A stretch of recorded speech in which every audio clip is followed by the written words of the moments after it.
인생이란 무엇인가 라고 하는 것이 인문학의 주제이지요. 인생이란 무엇이라 여러분 생각하십니까? 다시 말하면 나는 누구인가? 내가 오늘 살아가는 삶의 의미와 존재는 무엇인가? 라고 하는 것을 우리는 성경을 통해 깨닫게 되는데요. 성경은 우리 인생을 무엇이라 대답하는지 39절에 이렇게 이야기합니다. 그들은 육체이며 가고 다시 돌아오지 못하는 바람임을 기억하셨습니다. 얘들아, 너희 인생 바람과 같은 존재야 라고 말씀하세요. 시편 103편 16절에 보면 바람이 지나가면 없어지나니 그 있던 자리도 다시 알지 못하거니와 라고 이야기합니다. 한여름 들에 나갔을 때 부는 바람이 뺨에 스쳐 지나가면 바람이 언제 왔다 스쳐 지나가는지 알 수 없듯이 너희 존재는 잠깐 있다 없어지는 존재야, 흔적도 없이 사라질 존재야 라는 겁니다. 왜 이렇게 얘기할까요? 왜 성경은 우리 인생을 이렇게 표현하고 있을까요? 그럼 우리가 이런 허무주의에 빠져 살라는 의미일까요? 그것은 아니지요. 너희가 이처럼 바람과 같은 존재, 아무것도 아닌 존재이고 정말 너희 체질은 먼지뿐인 존재이지만 어떻게 하셨죠? 하나님의 특별한 사랑을 입은 존재, 하나님의 특별한 은혜를 입은 존재, 하나님의 특별한 은총을 받은 존재임을 이야기하기 위한 것이죠.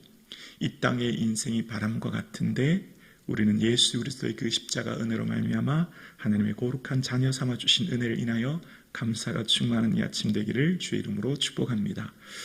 오늘 시편을 묵상하면 두 부류의 그들이 존재합니다. 두 부류의 그들이라고 하는 것이요. 오늘 본문에 이제 40절로 시작되는 그들이라고 하는 사람들이 존재하고요. 그 다음 이제 44절로부터 시작하는 그들이 존재합니다. 근데 이 그들이라고 하는 두 부류의 존재는 전혀 다른 사람을 말해요. 그러니까 40절에 말하는 그들은 유다 사람, 그러니까 이스라엘 백성들을 말합니다. 그들이 광야에서라고 하는 것, 여기는 이제 이스라엘 백성들을 말하는 거고요. 이 뒤에 나오는 44절로부터 나오는 내용은 애굽 사람들, 애굽의 사람들의 그들이라는 표현입니다. 그러니까 전혀 다른 존재를 설명하는 거예요. 자, 그러면서 하나님의 사랑받은 자는 곧 하나님을 슬프게 하는 자입니다. 사랑은 우리에게 슬픔을 주는 존재가 되었다는 거예요. 40절 보면 40절에 그들이 광야에서 그에게 반항하며 사막에서 그를 슬프게 함이 몇 번인가 라고 이야기합니다. 그들이 이스라엘 백성이잖아요.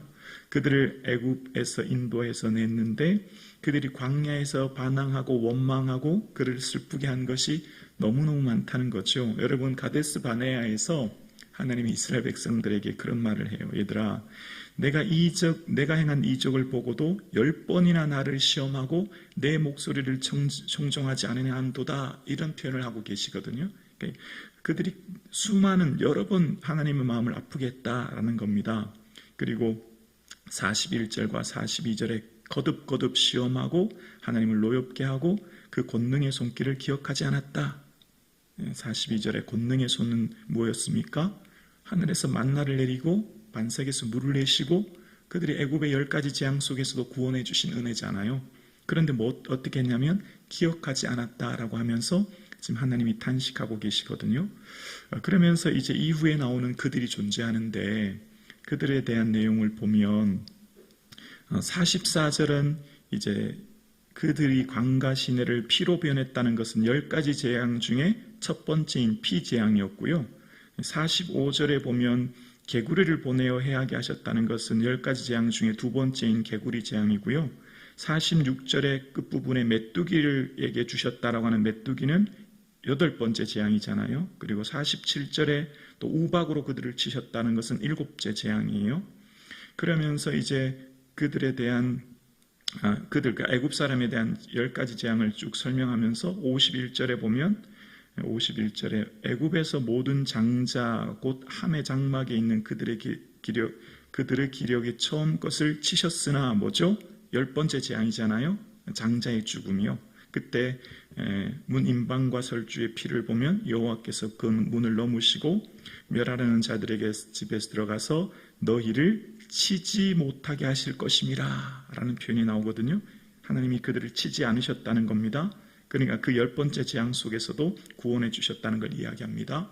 그러니까 죽음에서 건진받은 존재라는 겁니다. 그러니까 이제 과거에 애굽에서 그 10가지 재앙 중에 너희는 원래 이렇게 죽어야 될 존재인데 살게 되었지 라고 얘기하면서 이제 하나님을 속썩이고 하나님을 슬프게 하고 고통스럽게 했던 그들을 어떻게 인도하시냐면 52절을 보면 그가 자기 백성을 양떼같이 인도하여 내시고 광야에서 양떼같이 지도하셨도다. 자기 백성을 양떼같이 인도하셨다라는 표현이 나옵니다.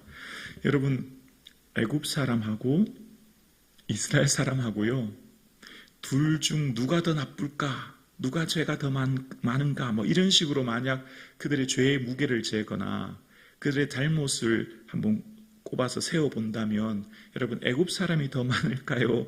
이스라엘 백성들이 더 많을까요? 여러분, 그건 감히 세울지 못할 정도로 똑같이 죄가 많을 겁니다. 똑같은 죄의 덩어리의 사람들이고 그들은 똑같이 하나님을 아프게 했던 사람들일 텐데 여러분 생각해 보십시오. 이스라엘 백성들이 도대체 뭐라고, 그들은 여러 번 하나님을 아프게 하고 반역하고 노엽게 하는데 끝까지 그들 붙들고 계시고 끝까지 기회를 주시고 끝까지 사랑하세요. 이해가 안 돼요. 애굽 사람들은 10가지 재앙으로 막 멸하고 그들의 삶 가운데 하나님께서 진노하시고 징계하시고 그렇게 말씀하시잖아요. 그리고 여러분 53절에 보면 그들의 원수는 바다에 빠졌도다라는 표현 뭐죠? 홍해 사건 얘기하는 거잖아요. 홍해로 이스라엘 백성들은 마른 땅같이 건넜는데 그 원수들은 바다에 빠졌다는 걸 얘기합니다. 그리고 어떻게 하게 하셨습니까? 55절에 보면 또 나라를 그들 앞에서 쫓아내시며 뭐죠? 가나안 땅 들어갔을 때 그곳에 있는 7족속 다 몰아내시고 그것을 얻게 하셨잖아요. 여러분, 도대체 하나님의 사랑은요, 이성적으로 논리적으로 이해가 안 되는 사랑입니다. 이스라엘 백성들이 도대체 뭐기에 이렇게까지 끊임없이 사랑하시나? 하나님 그럼에도 불구하고 그들을 인도하시나?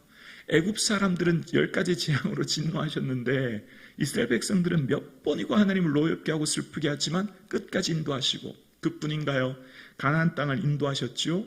가나안 땅은 그들의 수고로 얻은 땅이 아니잖아요. 그리고 55절 다시 보면 줄을 쳐서 그들의 소유를 분배하시고 이스라엘의 지파들이 그들의 장막에 살게 하셨도다 라고 말씀하시면서 그 원래 원주민들 7족속이 있던 그 땅을 하나님은 다 그들 쫓아내시고 그 12지파에게 분배하여 살게 하셔서 지금 그들이 어디 있어요? 장막에 평안히 살고 있다라고 하는 것을 이야기합니다. 하나님께서 변함없는 사랑으로 붙들고 계신다.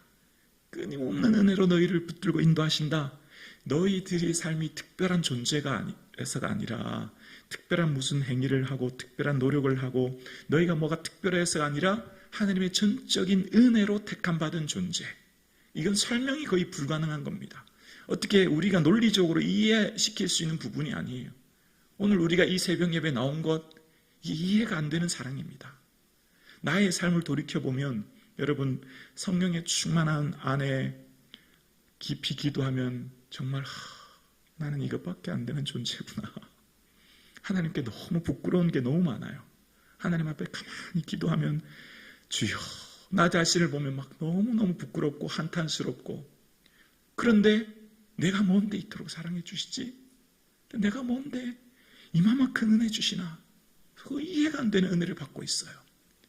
지금 내 삶, 내 가정, 내 자녀들, 내 모든 것 어떻게 이렇게 은혜 주시지?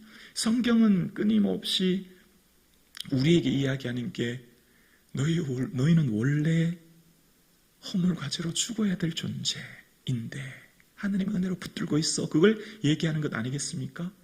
오늘 우리가 이 새벽 예배 나온 게 은혜 중에 은혜인 줄로 우리는 믿습니다. 이 새벽에 나와 하나님의 은혜를 기억하고 말씀을 묵상하고 기도할 수 있다는 것, 그리고 내 자신을 하나님 앞에서 돌이켜볼 때 주여, 내가 무엇인데 이토록 사랑해 주십니까? 김부기 목사가 무엇인데 이렇게 귀한 몸된 교회 성북중앙공동체를 섬기게 하시는지. 하나님의 은혜로 있을 데 없는 자. 예전에 중고등학교 때 여러분 그런 거 하셨죠. 문학의 밤이라고 해서 이제 청소년부 애들이 1년에 한 번씩 가을에 되면 무슨 행사를 하지 않습니까? 뭐 꽁투도 하고 찬양도 하고 시도 읊고 그런 행사 다 하셨을 것 같은데 별로 공감이 없네요. 저 때는 늘 그런 거 했거든요. 매년마다 이제 가을이 되면 학생회에서 막 발표를 하고 주변의 친구들 막 초대해요. 그래서 막 온당이 꽉 찰 정도로 초대하고 또 그러면 새가족 등록하고 우리가 어떻게 그렇게 했는지 몰라요. 뭐 책도 만들고 포스터도 만들고 그렇게 했거든요. 근데 제가 이제 학생회 회장이었어요. 저는 학생회 회장을 도맡아 놓고 할 것 같아요. 누가 학생회 시간에 기도하는데 그 누가 빠지면요 저보고 맨날 기도하라는 거예요. 그 기억이 나요. 그러면서 이제 제가 학생회 회장이고 이제 문학의 밤을 이제 한 달 앞두고 있어요. 10월 5일인가 해야 되는데 이제 9월이 됐어요. 그런데 그때부터 제가 철야를 했다 아닙니까? 제 자랑하려고 하는 게 아니고 철야를 하는데 그때 엄마도 같이 늘 성전에서 철야했거든요.